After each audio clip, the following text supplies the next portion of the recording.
नमस्कार.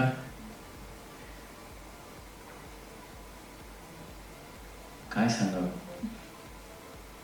रंगमंच मी ऐकतोय की नाटकाला प्रेक्षक आहे,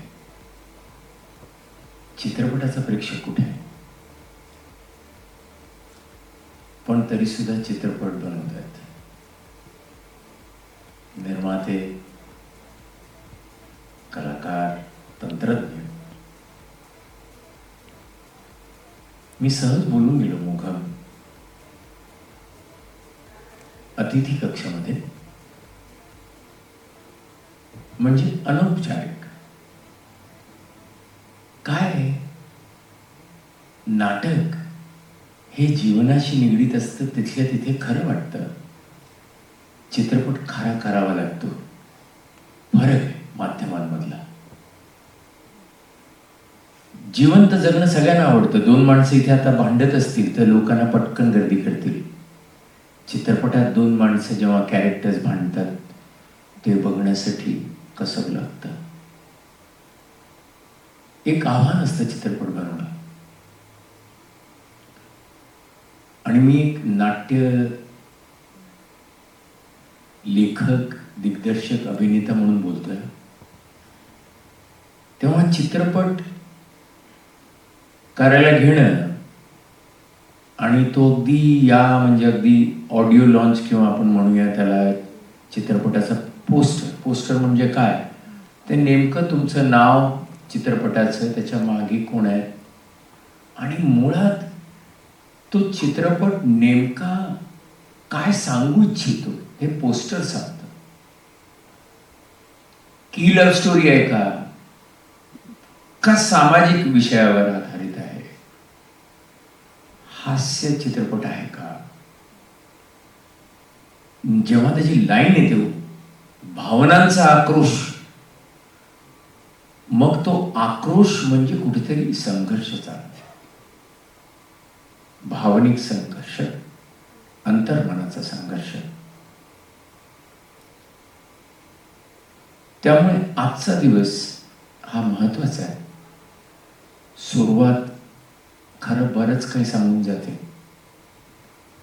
तर आज मी एवढंच सांगेन की या चित्रपटासाठी मी तुम्हाला विचारलं होतं आणि चांगली भूमिका होती, पण का मी नाही म्हटली आता मला माहीत नाही.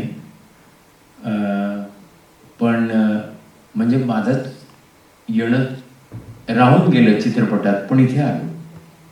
आणि ते सुद्धा गणेश गाडवटे जेव्हा ते म्हणतात मला की या, तेव्हा मी त्यांना नाही म्हणू शकतच नाही.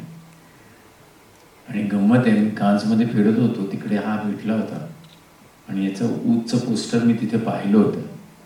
म्हणजे तिथे राहिला, पण बघ चुकत नाहीये. हा योग होता तुमचा या सिनेमाशी जोडला तरी जोडला गेलेलोच आहे. आणि सगळ्यांचंच अभिनंदन. आणि खूप मेहनत असते, कोणाचंच काम कमी नसतं. जसं गाणं कंपोज केलं आशुतोष सरांनी, पण लिहिलं कोणी, अरेंज कोणी केलं, इन्स्ट्रुमेंट्स कोणी वाजवले, ते सगळे अनसंग राहतात. पण तसेच चित्रपटात खूप लोक जोडली गेलेली असतात. म्हणजे आता मला भेटले लोकेशन मॅनेजर, इतकी लोक तिकडची गावातली ज्यांचे नावं येतील नंतर, कोणी काय, ते इतके नोन अननोन एवढी लोक येऊन चित्रपट बनवतात, तेव्हा खरंच मन भरून येतं की आपण निदान त्याच्यात जर काम केलं नसेल, चित्रपट मी नक्कीच पाहीन, तेव्हा तिकीट तर नक्की काढेल, पण त्या निमित्ताने मी इथे आलो.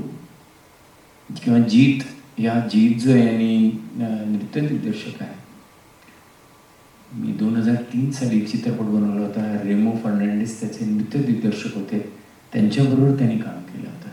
त्यांनीच मला आठवण करून दिली की आपण आता 22 वर्षांनी भेटतोय. तेव्हा तो असिस्टंट होता, नंतर मला वाटतं खूप नंतर लवकरच तो इंडिपेंडंट झाला. पण मला किती बरं वाटतंय की आता सगळेजण आपल्या आपल्या ठिकाणी असे विशेष काम करतायत, दिग्दर्शकच झालेले आहेत. तर तुम्ही लवकर, तुझं मी बघितलं लाईव्ह परफॉर्मन्स, एवढं दिसलं मला की तू कुठलीही गोष्ट, एक तर वकील आहे, त्यामुळे आत्मविश्वास भयंकर, नाही का, आणि खरं ते खरं सांगणार आहेस हे मानून चालतो, खोटं खरं करणारा नाही आहेस, कारण का वकिलांबद्दल असं बोललं जातं, नाही का. पण कुठलीही स्टेप मी बघितली जीतनी दाखवलेली, ती सगळी स्टेप तू नीट करत होतास. म्हणजे त्यात सोपं नाही आहे नाचणं. म्हणजे एक आपल्या घरी नाचणं किंवा होळीत नाचणं वगैरे ते ठीक असतं, पण दिलेल्या स्टेप्स त्या बीट्समधल्या, म्हणजे गोविंदा कडनं ते बघायला खरंच मिळतं की ते बीट्स असतात, ते त्यातला तो ताल तो सोडत नाही तो गोविंदा.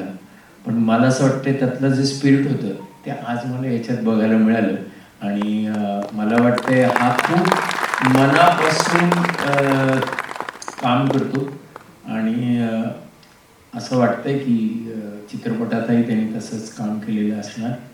आणि दिग्दर्शकांच्या तो पाया पडला. मला वाटत नाही वयात काही फार अंतर असेल, पण ते दिग्दर्शकाच्या पाया पडणं, कारण का तो आपला गुरु असतो, तेव्हा त्याच्या पाया पडणं हे संस्कार आहेत. त्यामुळे एकूण पूर्ण टीमला माझ्याकडून शुभेच्छा, आणि मला इथे बोलवल्याबद्दल थँक्यू. जमलेला सर्व मीडिया, प्रेस, माझे नातेवाईक, फ्रेंड्स यांचं मनापासून स्वागत करतो की त्यांनी वेळ काढून इथे आला, तुमची उपस्थिती. तसा हा पहिलाच चित्रपट आहे. ॲक्च्युली हा वेन्यू घ्यायचं एक कारण असं होतं की 8 वर्षापूर्वी मी बॅकस्टेजला काम करायचो ॲज अ ॲक्टर. एकांकिका केल्या, स्किट केलं, नाटकं केली. त्याच्यानंतर मग अभ्यास करून म्हटलं कुछ तो कुछ बडा करते, आणि त्याच्यामुळे आज हा व्हेन्यू घेण्याचं कारण ते आहे. आणि एक सुंदर संवाद आमच्या चित्रपटातला एक तुमचं शेअर करू इच्छितो. काट्यांवर चालणारी व्यक्ती ध्येयापर्यंत लवकर पोहोचते, कारण पायात रुतणारा काटा पावलांचा वेग वाढवतो. ॲक्च्युली हा प्रवास राम सर जे आहेत ते पहिल्यापासून त्या प्रवासामध्ये आहेत. लेखक, दिग्दर्शक, कथा, पटकथा, संवाद, all credit gets to Ram sir. त्याच्यानंतर हा आमचा प्रवास सुरू झाला. भरपूर अडीअडचणी आल्या, मग त्याच्यावर मात करून आज माझ्या फिल्मचं म्युझिक लॉन्च होत आहे, आणि माझा चित्रपट जवळजवळ 12 आंतरराष्ट्रीय पुरस्कार मिळालेले आहेत आणि 8 राष्ट्रीय पुरस्कार. तर प्रवास थोडा मोठा होता, वेळेचा अवधी आहे, त्यामुळे मी जास्त बोलत नाही. म्हणजे लिटरली ठाण्यापासून वाड्यापर्यंत, वाड्यापासून पनवेलपर्यंत, आणि पनवेलपासून नंतर तो प्रवास थांबला आमचा मुरबाडला. सो त्याच्यामागे राम सरांची प्रचंड मेहनत आहे. नंतर कास्टिंग डायरेक्टर, आमचे DOP, editor, each and every person, म्हणजे जो ऊत नावाशी त्याचा डायरेक्टली इनडायरेक्टली संबंध आहे, त्यांच्यासाठी मी सर्वांचे आभार व्यक्त करतो. भरपूर काही बोलण्यासाठी आहे, पण वेळेचा अवधी आहे, त्याच्यामुळे ठीक आहे, एवढं बोलून माझं 2 विचार मंचावरचे माझे विचार थांबवतो. थँक्यू.